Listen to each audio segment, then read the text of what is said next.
I was talking to a young man who works as a lifeguard. He says his employer wanted him to pay for a course so he can teach different kind of courses to train more lifeguards.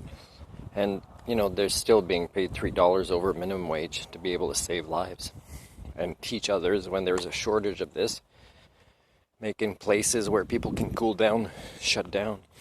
So there's greed, and the unions, of course, well, he knows he can't be fired. Let's say I gave him the idea to be an entrepreneur.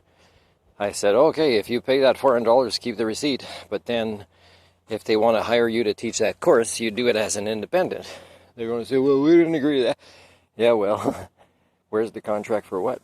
Make your own contract and say, if you want me to teach this course next summer or now or whatever, it's on my own schedule. These are the fees that I charge, and that's the way it is.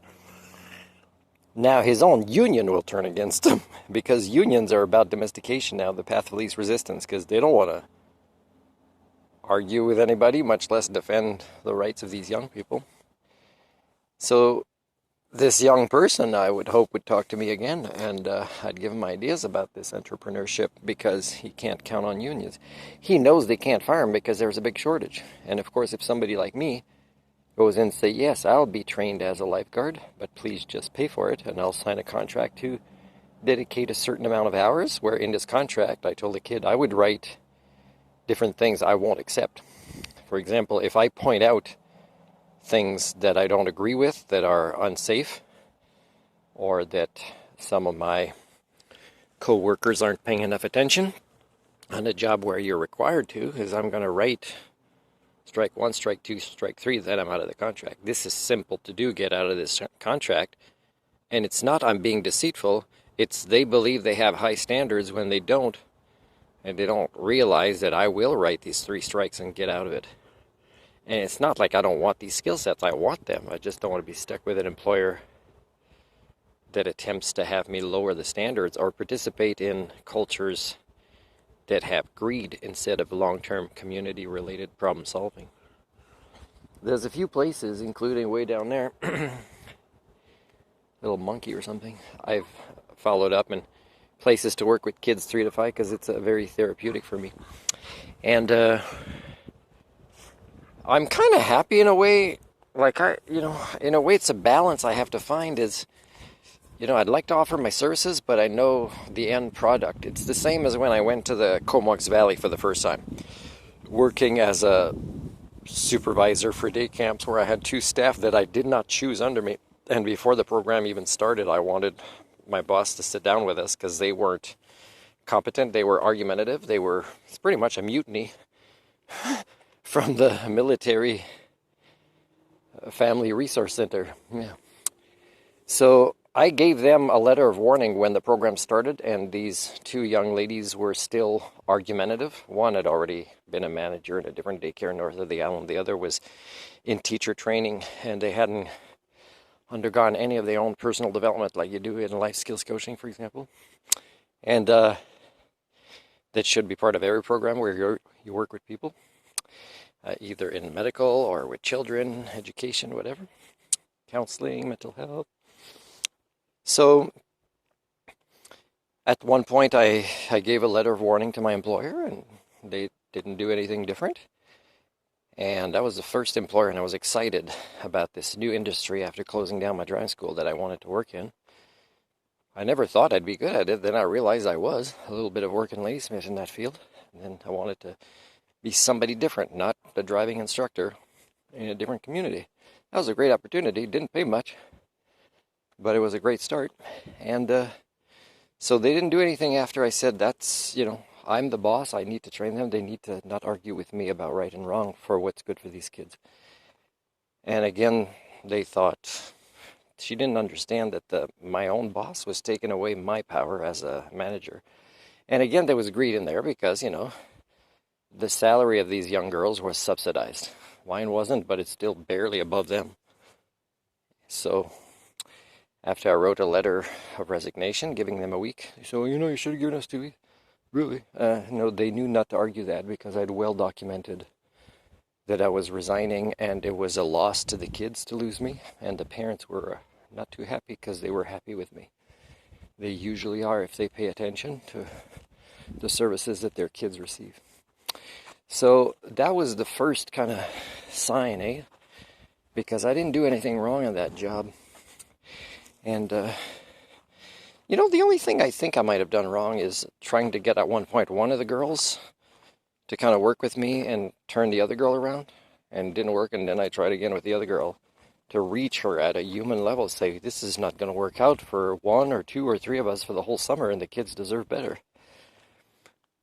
So they just kept to themselves, these two girls. They kept the job the whole summer after that. And then I got in a lot of crap from the other adults who were moved around to compensate for the loss of me, even though I did my due diligence to say, you're going to lose me.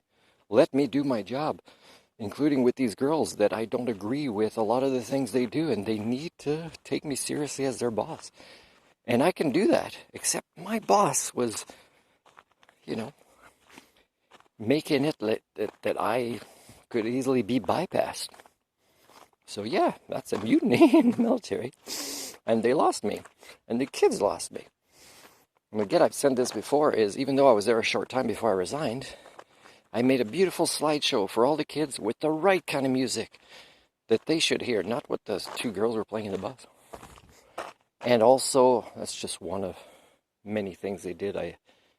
They kept saying they were great at things, and when these things happened, they were freaking out, and I had to take over, for example. And they wouldn't acknowledge, they wouldn't say thank you. I freaked out when there was a tiny occasion to offer first aid or whatever it was. Or this kid locked themselves up in a room, and we're blaming you, Martin, although we were responsible for them at the time, and you were on other chores. It's like, what the hell? So incompetent.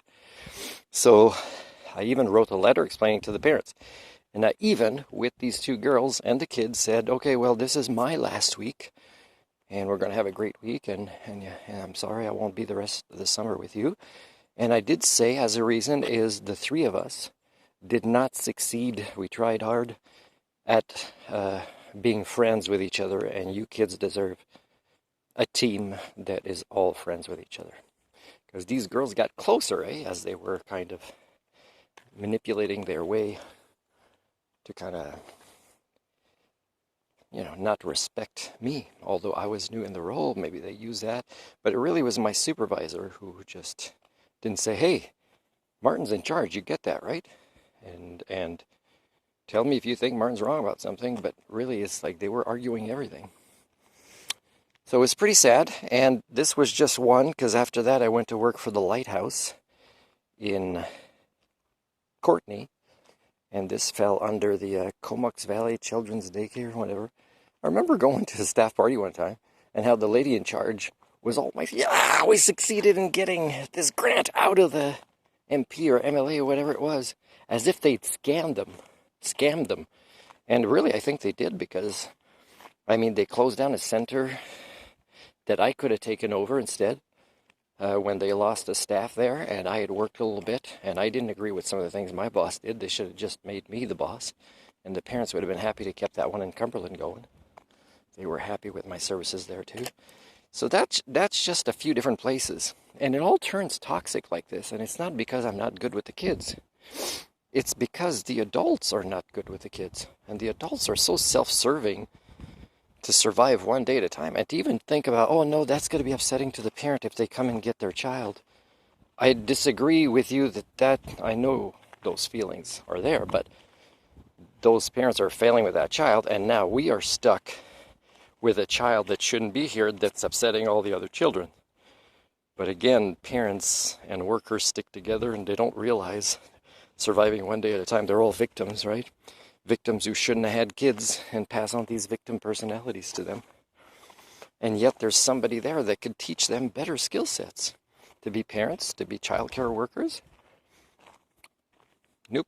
Anyways, so even if I get to volunteer somewhere and they like me and they say, oh, we'd love for you to take this course. I don't really need this course. I've gone through that with North Island College, where the students thought I was giving the class myself and getting student loans that BC's trying to get back from me after I resigned. Really early on, before finishing the first course, really. It was a real waste of time. And just also seeing how crazy the unions were. My God, they were dysfunctional, the unions. And yet people think it's okay to be victimized by having a portion of your paycheck taken away because that's some sort of cultural norm now. To have a union you never meet and that never does anything intelligent for you or resourceful for you or problem solving for you, and that is really no different in their thinking than the employer who tries to survive one day at a time for the paycheck to come in, keep coming in, and this and that, and that's the way it goes. And nobody thinks about the kids that are getting dumber and dumber without the right parenting or education-related role modeling of the right kind of skills over time. So that's you. It's very therapeutic for me to work with kids, but it's always ruined and made toxic, this medicine of being good with the kids the way that people weren't good with me when they were responsible adults when I was a kid. They weren't. I can be and role model the right things. And I get success. You can observe me as much as you want. But the toxicity of the other adults ruins it. So again, I have to go independent, just like that lifeguard kid that seems to care about his skill sets and how his profession is needed and appreciated. And he has to go independent too. But for that, we have to say, hey, competent polymaths in Canada or the world, yeah, we are only interested in jobs with no unions and with employers who will, negotiate contracts with us where we have a say as much as they do in it, and it has to be win-win scenarios.